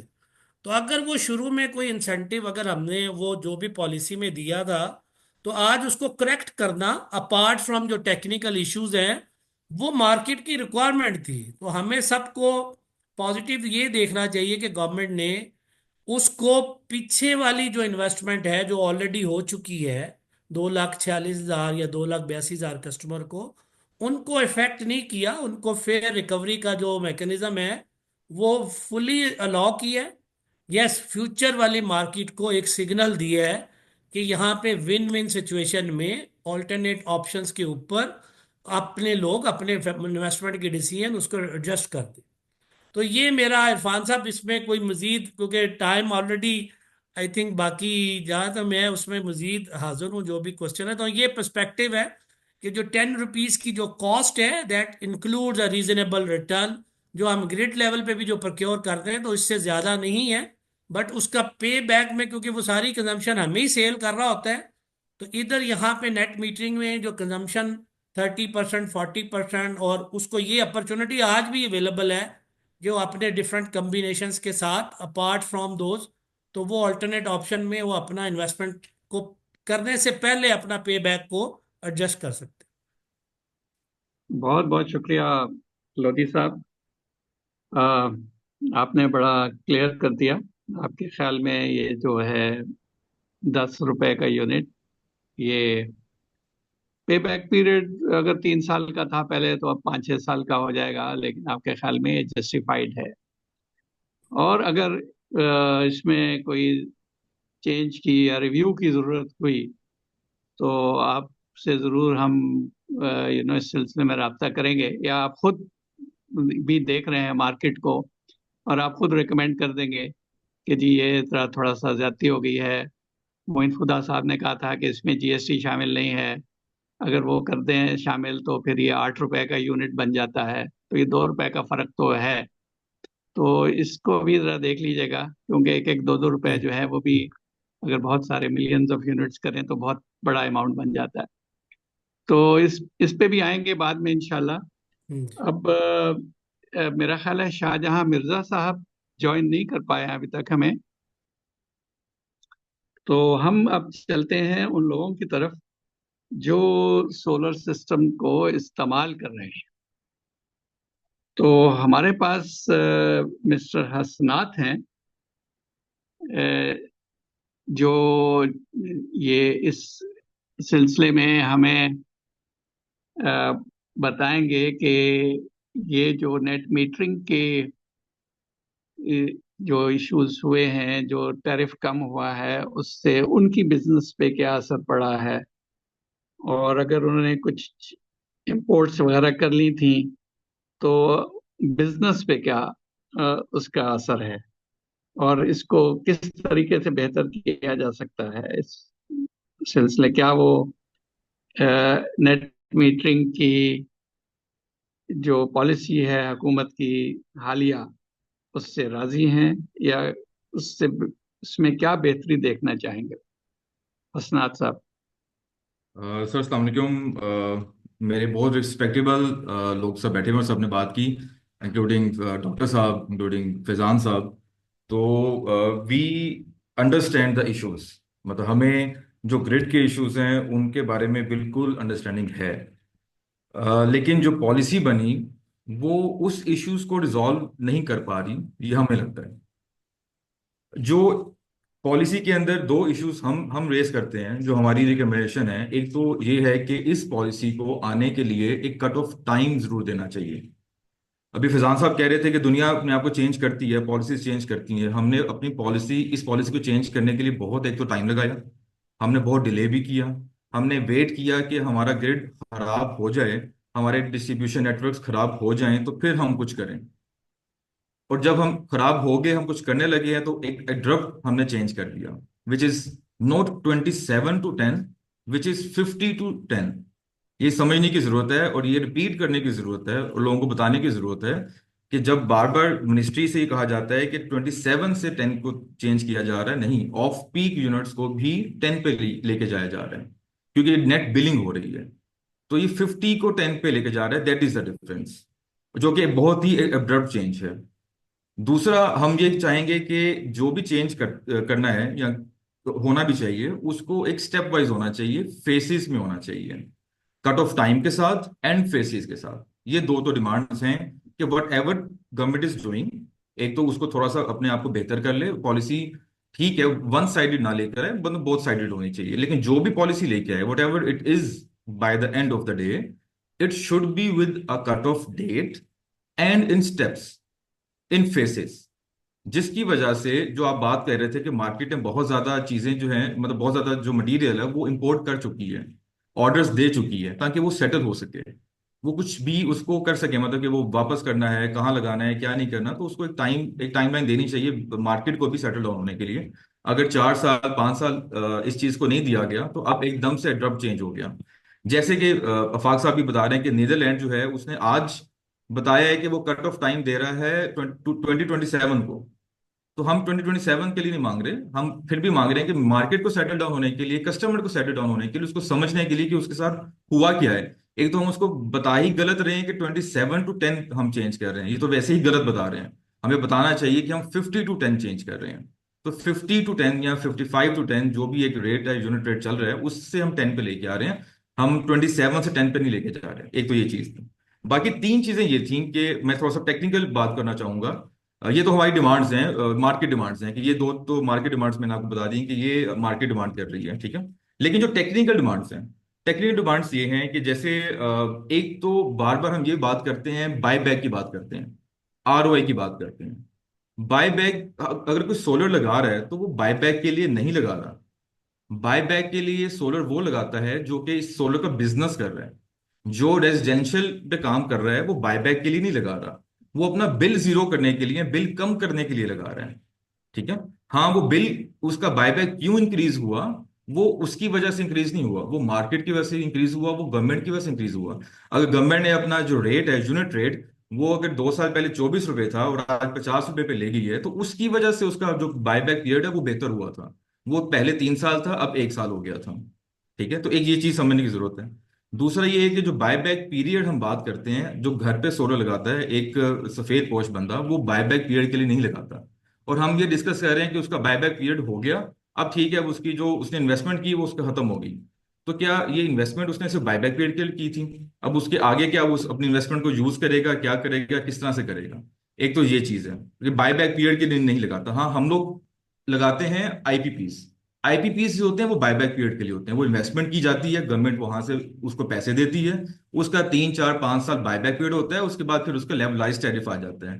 तो हम जो टेक्निकल लोग हैं एनटीडीसी के या सीपीबीजी के, वो बार बार बात करते हैं बायबैक, क्योंकि वो आईपीपीस के साथ बातचीत कर रहे होते हैं। जो घर है वो आईपीपी नहीं है, वो एक काइंड ऑफ आईपीपी आपके लिए तो बन गया, गवर्नमेंट के लिए बन गया, लेकिन वो खुद एक आईपीपी बन के आपके पास नहीं आया था, उसने अपने आपको पे बैक पीरियड के लिए, आरओआई के लिए सिस्टम नहीं लगाया था। एक चीज ये है।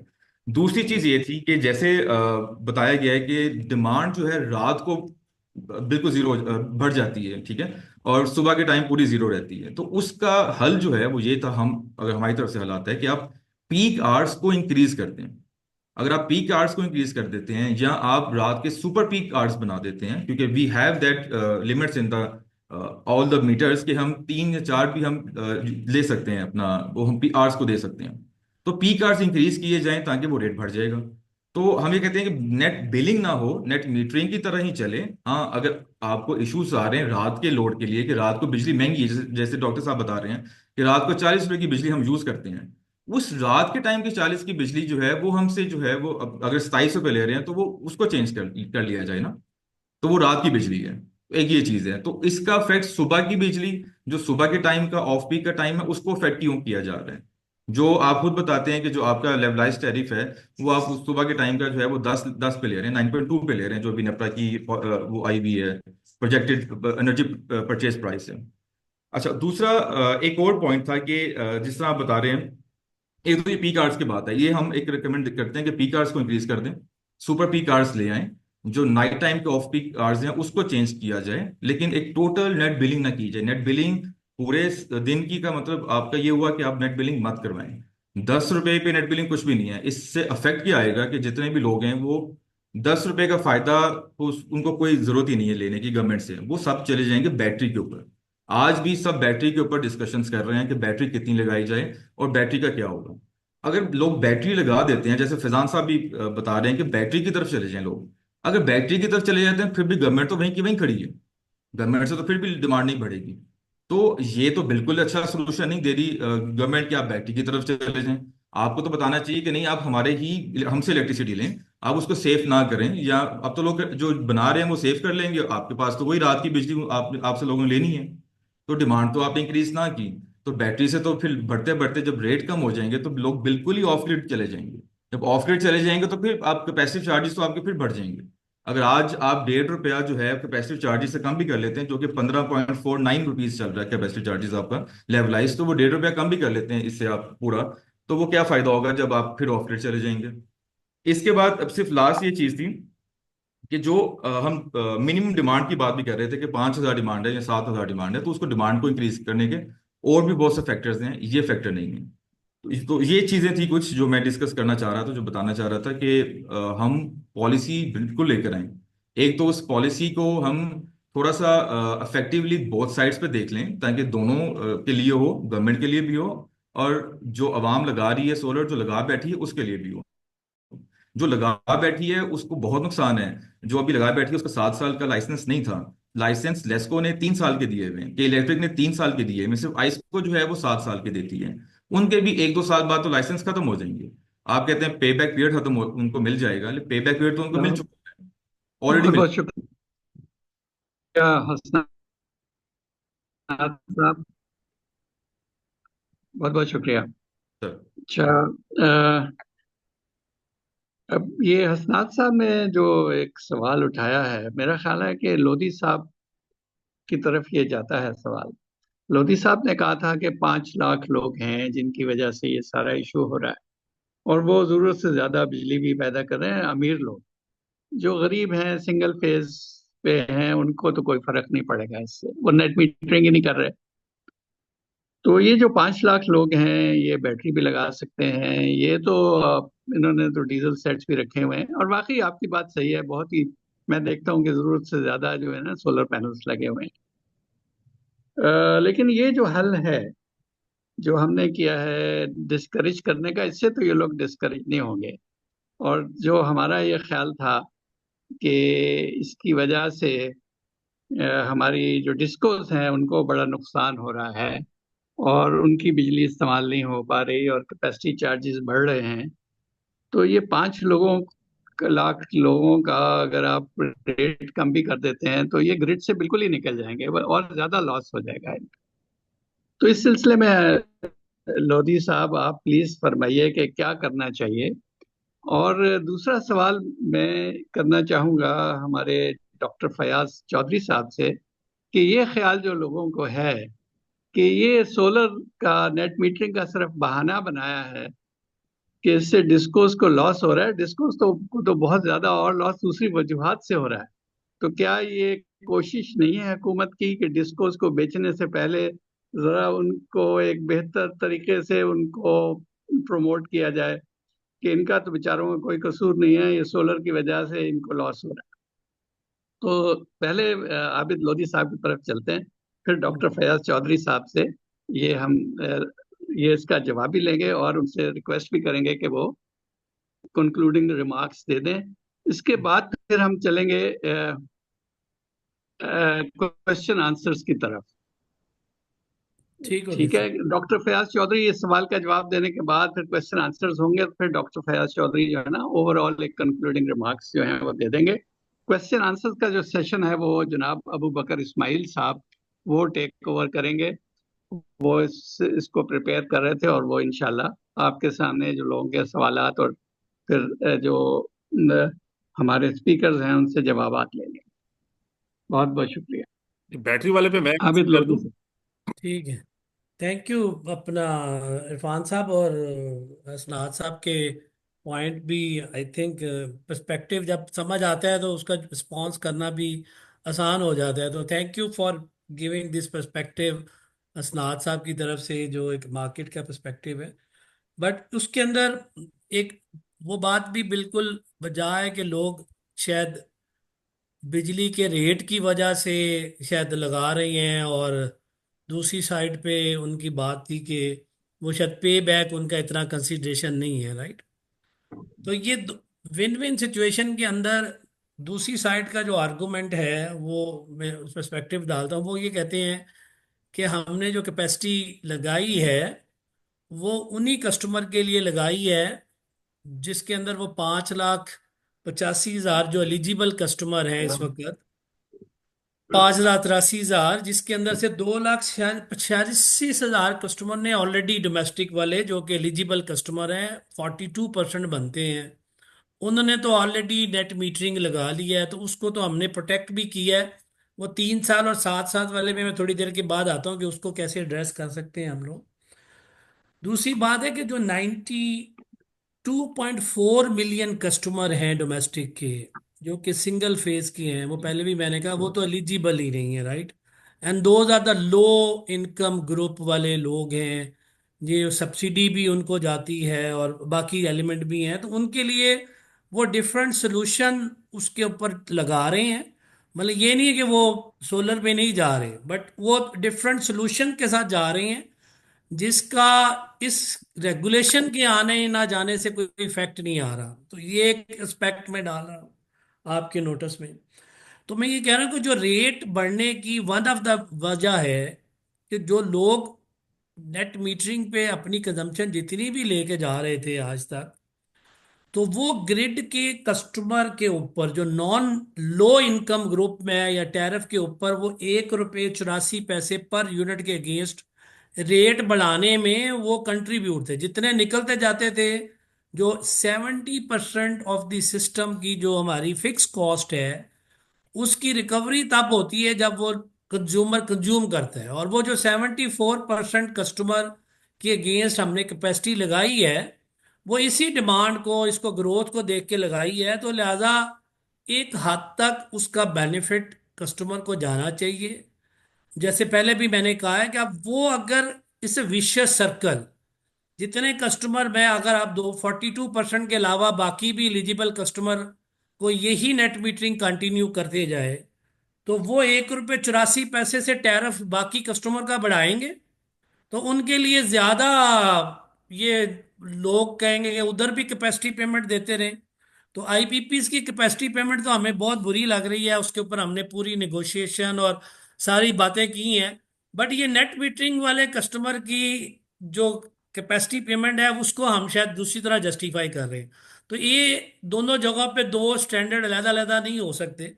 तो मैंने कहा जो सब्स्टिट्यूट करता है हमारे ग्रिड के अंदर से, वो उसके अंदर वो फ्यूल के अंदर जो सोलर है वो हम 10 रुपए पे ही लेते हैं, बट हम उसको 27 रुपए नहीं देते उस सोलर वाले को, राइट।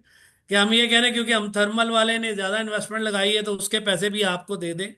तो इस तरह नहीं कर रहे हम, राइट। तो ये दुनिया ने नेट मीटरिंग से स्टार्ट किया, फिर नेट बिलिंग पे चले गए, फिर ग्रॉस बिलिंग पे चले गए। वो टाइम आप उनकी बात ठीक है कि वो थोड़ा सा एडजस्टिंग पीरियड देना चाहिए पॉलिसी को चेंज करने के लिए, वो एक रैशनल पॉइंट है। मैं उसको कोई इरेशनैलिटी की वजह से नहीं कहता, बट समहाउ ये पिछले 6 महीने से समहाउ ये पॉलिसी के ऊपर एक आ ही रहा था। लोगों ने उसको एडजस्टमेंट किसी ना किसी जगह पे कर रहे थे, बट यस एक अच्छा है के तौर पे कि वो थोड़ा सा वहां पे हो जाना चाहिए। तो वो एक बात है। तो मैं ये कह रहा हूँ कि जो टैरिफ के बढ़ने की, जो ग्रिड की डिमांड जिसके लिए हमने पूरी कैपेसिटी लगाई है, वो कैपेसिटी जैसे रिड्यूस होती जाएगी, 70% कॉस्ट की नॉन रिकवरी बाकी कस्टमर का टैरिफ बढ़ाती जा रही है। तो हमें 29.4 मिलियन कस्टमर जो कि एलिजिबल नहीं है उनके टैरिफ को बढ़ाएं, और जो दो 42% तो ऑलरेडी चले गए एलिजिबल कस्टमर, तो उनके लिए जी, हम एक मार्केट भी क्रिएट करें। हमने कहा कि उसको विन विन किया है तो इस पूरे प्रोसेस के अंदर। तो दिस इज माय बहुत सजेशन। जी बहुत बहुत शुक्रिया लोधी साहब। ये जो है जरा मेरा ख्याल है थोड़ी डिटेल में बात करने की है। आपकी बात भी सही है, इनको हमें इन चीज़ों को और से सारी चीज़ों को देखना चाहिए। अब यहाँ वक्त हमारे पास कम है, तो मैं यूं करता हूँ कि मैं अबू बकर इस्माइल साहब के हवाले करता हूँ ये सेशन, ताकि वो क्वेश्चन आंसर्स को देख लें और फिर बाद में doctor Fayyaz Chaudhry concluding remarks देंगे। और उसमें वो सवाल भी शामिल कर लीजिएगा डॉक्टर साहब कि लगता ये है कि ये इल्ज़ाम जो है डिस्कोस की मिस परफॉर्मेंस का, ये नेट मीटरिंग पे डाल के हुकूमत अपना अपनी जान छुड़ाना चाहती है। ये एक ख्याल है जो सोशल मीडिया पे काफी आया है। मोइन साहब ने भी नहीं, मोइन कुरैशी साहब ने भी जिक्र किया था कि सोशल मीडिया पे बड़े अजीब अजीब चीजें आती रही हैं। तो इसको जरा क्लैरिफाई कर दीजिएगा। तो अभी मैं अबू बकर इस्माइल साहब के हवाले कर रहा हूँ सेशन को। अबू बकर इस्माइल साहब please take over. Thank you. Thank you Irfan साहब। अस्सलाम वालेकुम टू ऑल। बहुत ही ज़बरदस्त गुफ्तगू चल रही है। सो हम यहाँ पे ऑडियंस से ये कहेंगे कि यार वो अपने हैंड रेज करें, कोई क्वेश्चन अगर पैनलिस्ट से करना चाह रहा है तो जूम पे आप हैंड रेज का ऑप्शन यूज़ करें। सो उस पे हम फैसिलिटेट करेंगे। हमारे साथ जो है वो एक्सपर्ट्स और मौजूद हैं। So if anyone wants, enabled नहीं है नॉन होस्ट के लिए। फैजान साहब आपको लेते हैं जरा 1 मिनट, अगर कोई ऑडियंस पहले है तो उससे पूछ लें, नहीं जी एल्स वी विल स्टार्ट। जी, मैं कुछ कहना चाहता हूँ अगर आप अलाउ करें। जी अफाक साहब, शॉर्टली एंड क्रिस्प प्लीज। हमारे पास जस्ट जी 15 मिनट्स हैं, मैं वी हैव मैं टू टेक मैं ऑन। ये कहना चाह रहा हूँ कि आपकी जो प्रॉब्लम हमारी जो सालों की, वो सीपीपी है, फ्री एंड लॉसेज है, रिकवरी शॉर्टफॉल है, थेफ्ट इम्पैक्ट है, और इसके अलावा टैक्सेस जो चार्जेस है जो 80% बनता है यूनिट्स के अंदर इसकी वैल्यू, तो आप उनको एड्रेस करें। और जहाँ तक सोलराइजेशन का ताल्लुक है, उसको जरूर इंकरेज करना चाहिए। जो एग्जिस्टिंग कस्टमर है ना, एग्जिस्टिंग कस्टमर को आप स्टोरेज की तरफ लेके जाए। 2,83,000 कस्टमर तो आ गया ना, ठीक है। उनको सबसे पहले आप इंसेंटिवाइज करें, उनको कोई बायबैक ऐसे पीक आवर में दे कि वो उनके लिए आसान है स्टोरेज लगाना, ना कि जो नया कस्टमर है जो ऑलरेडी मीडियोकर है। वो कस्टमर है अभी जो अर्ली मेजोरिटी अब आई है ना प्रोडक्ट लाइफ साइकिल में, उसके पास इतनी कैपेसिटी नहीं है, वो आज 10 लाख रुपए देने को तैयार नहीं है ग्रिड टाइट सिस्टम के लिए। आप एक्सपेक्ट करें कि वो हाइब्रिड बैटरी भी साथ लगाए, इम्पॉसिबल।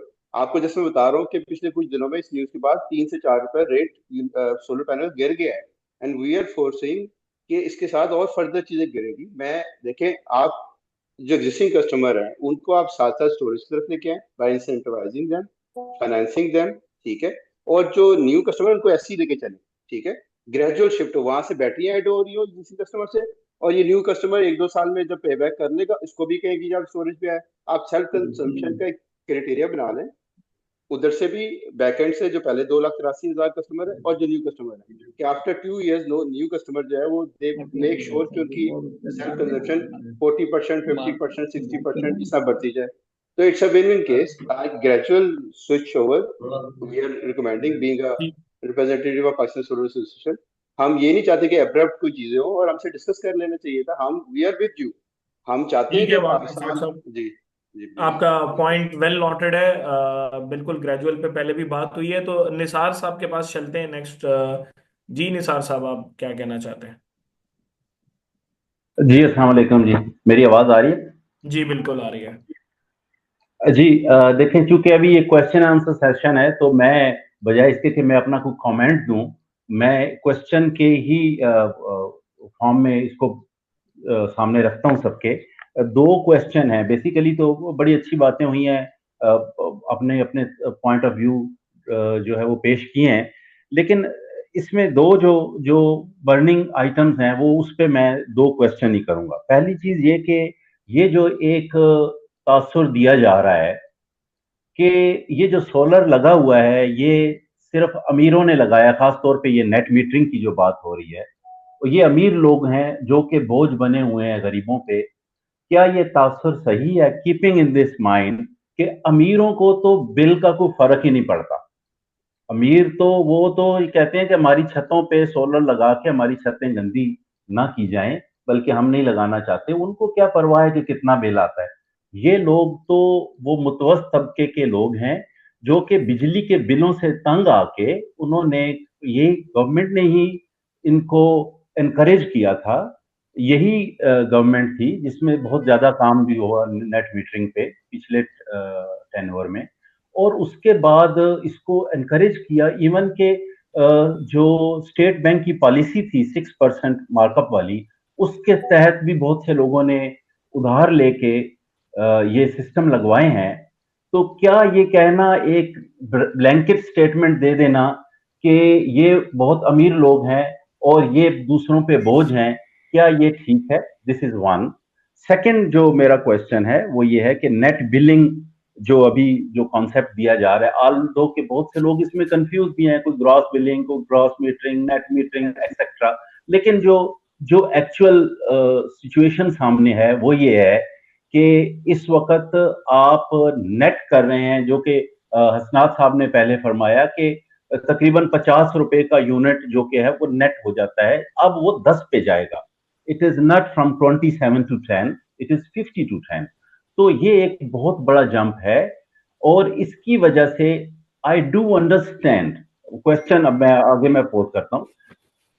आई डू अंडरस्टैंड कि कैपेसिटी चार्जेस हैं, गवर्नमेंट को मुश्किलात हैं, उनको कहीं ना कहीं कैटर करना है, लेकिन on the basis of fairness, क्या ये ठीक है कि जिन लोगों ने अपनी इन्वेस्टमेंट करके या उधार लेके या जैसे तैसे करके बिलों से बचने की खातिर ये सिस्टम लगवाए हैं, उनको इतना बड़ा डिफरेंस एकदम दे दिया जाए?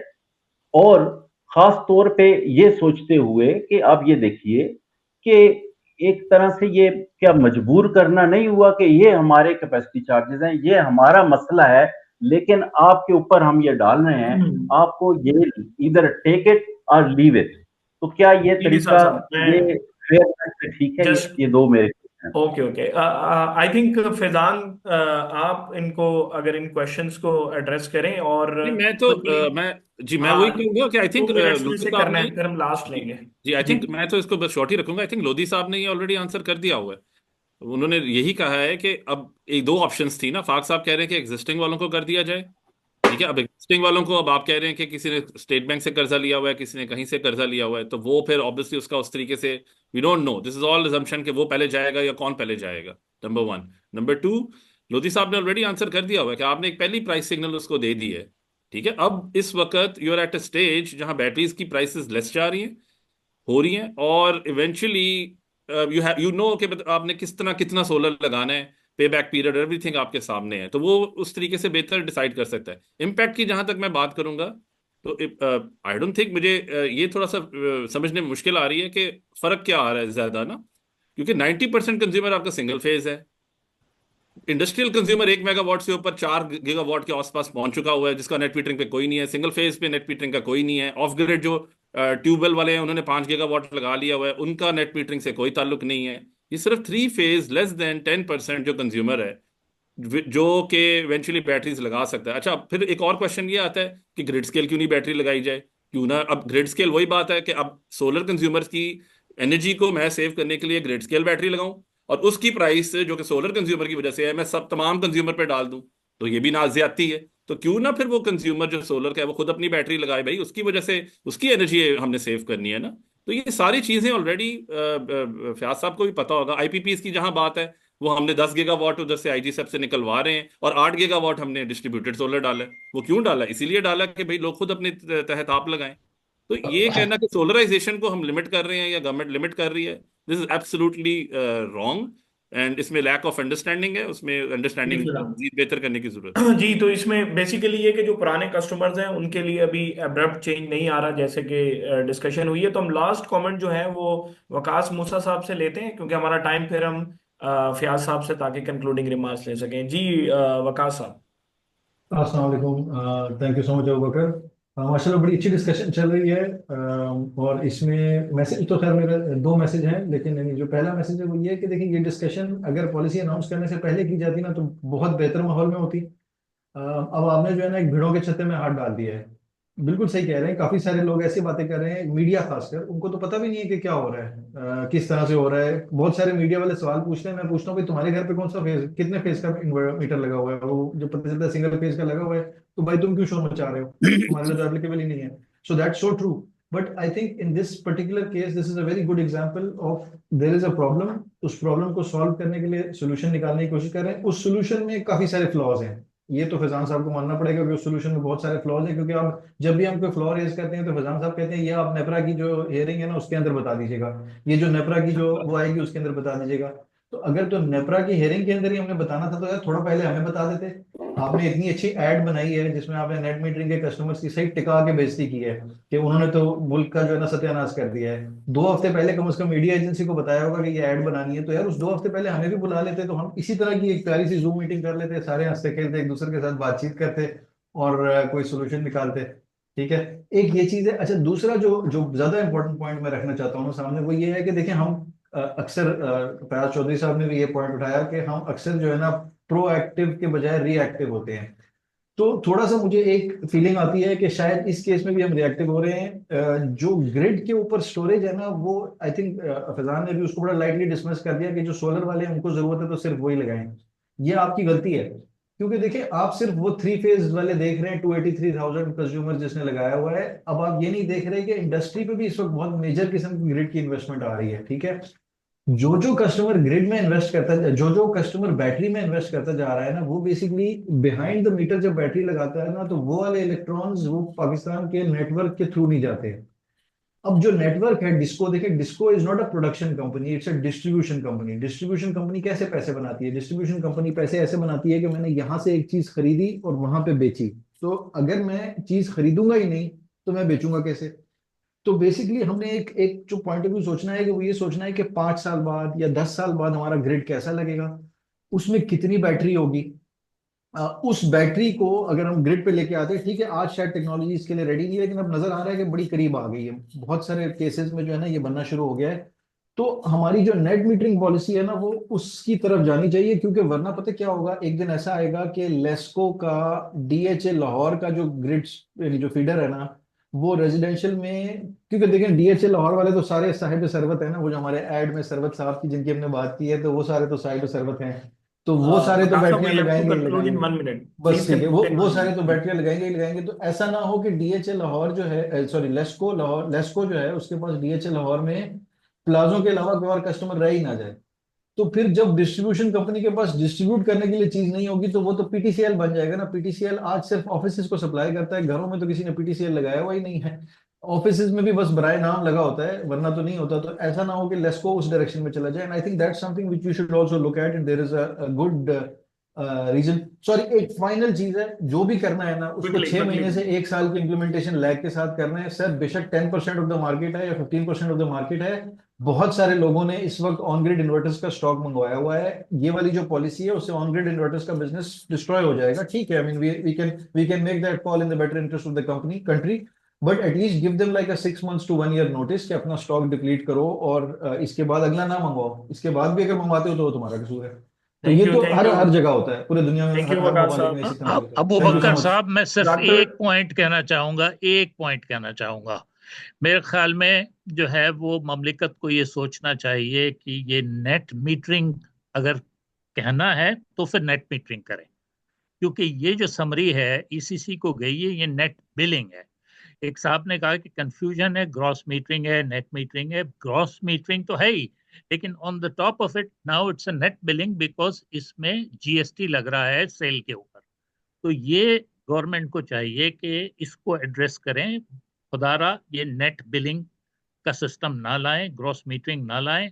आप नेट मीटरिंग को कंटिन्यू करने दें अगले मुतवसत तबके के लिए। और ये जो लोग लगाया हुआ है जिन्होंने, वो तो ऑलरेडी प्रोटेक्टेड हैं। आप चैलेंज नहीं कर सकते इन लोगों को, क्योंकि ये इनको आपने 2015 के तहत नेट मीटरिंग का लाइसेंस दिया हुआ है और उसमें नेट मीटरिंग ही है। लिहाजा आप उनको नेट बिलिंग पर नहीं जा सकते। मेरे पास लोग मौजूद हैं जिन्होंने पिटीशन तैयार की हुई है इस्लामाबाद हाई कोर्ट में जाने के लिए, तो क्यों लिटिगेशन की जाए। आप इसको खत्म करें, इस नेट बिलिंग के सिस्टम को नेट मीटिंग पर रहने दें। जी शुक्रिया। मोइन साहब, ठीक है, well taken, thank you very much.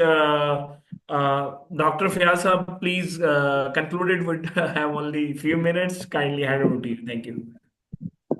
Thank you, everyone. Very enlightened discussion.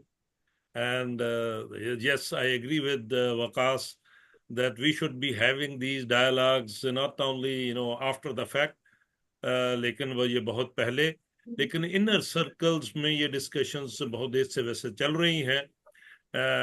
ऐसा नहीं है कि भी स्टेक होल्डर कंसल्टेशन नहीं हुई, लेकिन जो पावर सिस्टम के लोग जो यस मुमकिन है जो डेवलपर्स को उस अंदाज से शायद एंगेज नहीं किया गया, मैं मानता हूँ, या जो इम्पोर्ट जिन्होंने इक्विपमेंट किया है यस उनकी वो शायद ऑन बोर्ड नहीं लिए गए। लेकिन ये बहुत देर से 7-8 साल से ये एक क्वेश्चन बहुत ज्यादा था कि भी हम जो कैपेसिटी चार्ज है वो हम नहीं देना चाहिए जो कि हमें एनर्जी दे रहा। ये एक प्रिंसिपल बात थी जिसको बहुत हमने ड्रैग कर लिया, तो वो हमें नहीं करना चाहिए था एज ए कंट्री। और दूसरी बात यह है कि वो लोग जो उस नेट मीटरिंग के बेनिफिशियरी आप कह ले थे, मैंने जैसे टाइम ऑफ यूज के एतबार से वो भी गलती थी कि मैं जब मार्जिनल कास्ट 10 रुपए या 20 रुपए है, मैं उस वक्त यूनिट दे रहा हूँ सिस्टम को, ले उस वक्त रहा हूँ जब वो 50 रुपए का या 40 रुपए की मार्जिनल कास्ट है। तो इसलिए वो नेट मीटरिंग जो 3 मंथ पे वो जो ट्रू अप हो रही थी वो भी कॉन्सेप्ट ठीक नहीं है। तो ये दुनिया ट्रांजिशन कर गई है टुवर्ड्स नेट बिलिंग, इसीलिए क्योंकि time of use is very very important. अब उसके कई तरीके हैं। पहला तो असूल तय हो गया कि हमने उसको कैपेसिटी पेमेंट नहीं देनी जो कैपेसिटी नहीं दे रहा। इसका मतलब वो अपनी बैटरी लगाए या उसको ग्रिड स्केल से, ये इस पे बहस अलग इंशाल्लाह अगले सेशन में करेंगे कि विच वन इज बेटर। क्योंकि उसके अलावा जैसे हमने कहा कि बाकी 90% तो कस्टमर्स और भी हैं, तो वो भी तो सिस्टम पे भले वो नेट मीटरिंग में कोई बेनिफिट पैसे के नहीं, लेकिन वो सिस्टम को इम्पैक्ट तो कर रहे हैं। और वो जो ट्रांजिशन है 7-8 हजार मेगावाट जो 4 बजे यकदम वो सिस्टम पे आएगा, तो इसका मतलब है ग्रिड में वो 8,000 का इंतजाम होना चाहिए। ठीक, तो वो भले वो नेट मीटरिंग तो हम वो जो रिलेटिवली अफोर्ड कर सकते हैं, तो सरे दस्त ये है कि वो लोग अपनी बैटरी लगा के, बुनियादी बात ये है कि सिस्टम पीक को वो कंट्रीब्यूट ना करें, क्योंकि वो जो सिस्टम आइंदा से सिस्टम पीक को जब वो कंट्रीब्यूट करते हैं तो गवर्नमेंट को वो पीकिंग प्लांट लगाना पड़ेगा, जो कि सिर्फ 5-10%। में आपको एक नंबर बताता हूं, इस यानी कि हालांकि वो चैलेंज इतना बड़ा नहीं है। पिछले मैं 3 साल का डेटा अगर मैं निकाल लूं सिस्टम ऑपरेशन का, लेस देन 5% जो आपकी डिमांड इस्तेमाल हुई है उसके लिए आपको 3,000 मेगावाट लगाना पड़ा, और उसकी 3,000 मेगावाट की पूरी कौम मिलके हम उसको कैपेसिटी पेमेंट दे रहे हैं, जबकि सिर्फ वो लेस देन 5% इस्तेमाल हुआ। तो हमें अपनी डिमांड प्रोफाइल को भी बेहतर करना है, एनर्जी एफिशिएंसी कंजर्वेशन लानी है, ताकि वो मेरी पीकिंग ना बढ़े। और जो लोग मुझे पीक दे रहे हैं रात को इतने एसी चला के, एयर कंडीशनिंग चला के, एक तरीका यह है कि मैं उनको एसी चलाने दूं। उनको मैं चाहता हूं कि वो लोग जो अफोर्ड कर सकते हैं वो अपनी बैटरी अपनी पीक खुद मीट करें, सिस्टम पे बोझ ना बने। दूसरा, वो जो लोग सिंगल फेज वाले हैं वो भी मुझे डैमेज कर रहे हैं, क्योंकि वो वापस जब उनको आते हैं वो फिर सिस्टम पे आ जाते हैं। उसके लिए मुझे सिस्टम पे बैटरी स्टोरेज लगानी पड़ेगी। ठीक है, अब ये जो अब लेट्स से कि प्लानिंग का फुकदान रहा, क्योंकि हमने वो प्लानिंग इस अंदाज से की नहीं। अब अगर ये जो गवर्नमेंट है या हम अदारे जो हैं वो अब बेहतर प्लान करके जाने की कोशिश कर रहे हैं, तो मैं समझता हूं सारे स्टेक होल्डर्स को प्रॉपर एक दूसरे की समझ हो कि मेरा रैशनल आपका रैशनल क्या है, एक दूसरे को समझ के आगे चलने की जरूरत है as a country, as a countryman. तो ये अभी भी मैं बार बार कहता हूं कि ये जो 10 रुपए है ये बड़ी रीजनेबल एनर्जी कास्ट है, और बाकी जो अगर मिल रही थी उस प्रो कंज्यूमर को वो कैपेसिटी मिल रही थी जो कि उसको नहीं मिलनी चाहिए थी।